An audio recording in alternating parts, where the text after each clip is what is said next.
تخيل إنك رايح الحج لأول مرة ومفيش حد بيشرح لك ميقات، إحرام، محظورات إحرام، طواف، سعي، وقوف بعرفة، رمي الجمرات، كله بسرعة وإنت مش فاهم إيه بيحصل حواليك.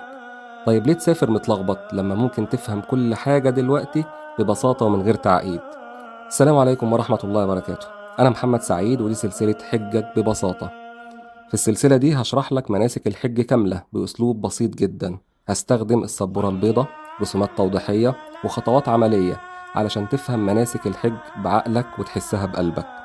مش هنتكلم بس عن تعمل ايه، لكن كمان ليه بنعمله، لأن لما تفهم الحكمة النية بتتغير والحج بيبقى مختلف تماما.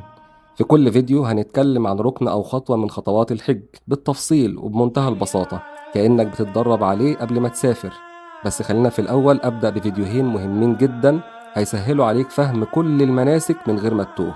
لو نفسك تحج أو مسافر فعلا أو حتى بتعلم أولادك، فسلسلة حجك ببساطة هتكون ليك. إن شاء الله ربنا يتقبل من حجاج بيت الله الحرام، وكل واحد منهم يرجع كيوم ولدته أمه. والسلام عليكم ورحمة الله وبركاته.